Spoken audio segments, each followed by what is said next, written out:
What is going on, guys? My name's Brian and welcome back to the Game Shower, where we like to shower you with gaming news, reviews, and unboxings. And in today's video, we're going to be talking about Final Fantasy VII Remake, what the producer himself had to say about it, and what you can expect from it.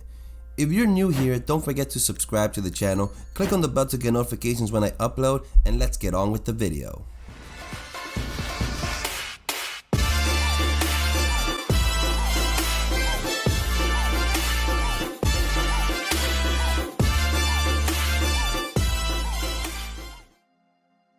Final Fantasy VII Remake was first announced at 2015's E3 presentation, and since then, everyone has been nitpicking here and there things to talk about the remake.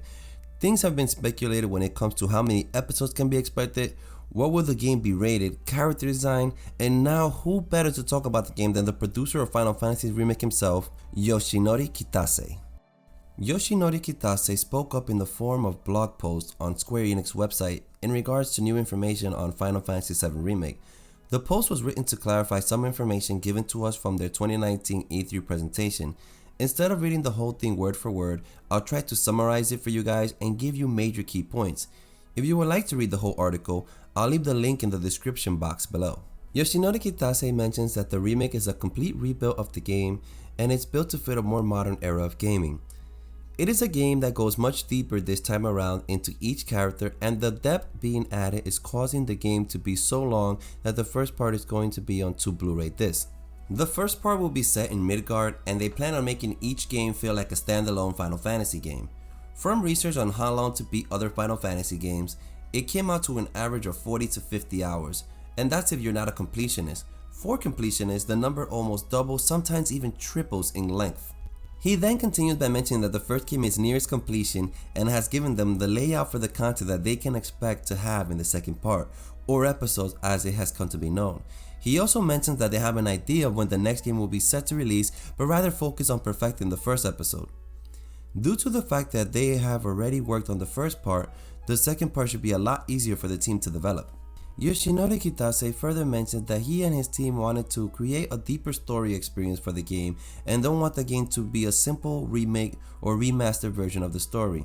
They want to reimagine it completely while still keeping it true to the original, while adding more depth and content to give it that more modern feel as mentioned earlier. He clarified in this article that the first game will in fact be centered around Midgard, as it represents a major part of Final Fantasy VII.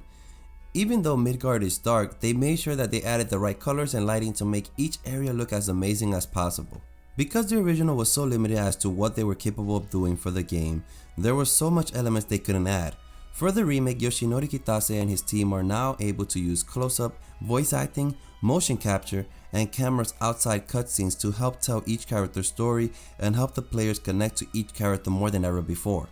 Through the voice acting, they hope to bring the best experience to not only the fans of the original, but to the newcomers playing Final Fantasy VII for the first time ever as well. He adds by mentioning that the gameplay of Final Fantasy VII Remake is meant to be an action tactical style of gameplay. You will still have to be strategic and may choose to control other characters, which each character has their own different skill set and special abilities, making each character have a different style of play. So no matter what type of battle style you enjoy, whether that's slashing, shooting, punching, or even casting magic on your enemies, there's a way to play for everyone while still keeping it fun and strategic. Material is still a major part of the game and can be seen in certain weapons. For example, it is shown in one of the holds of Cloud's Buster Sword.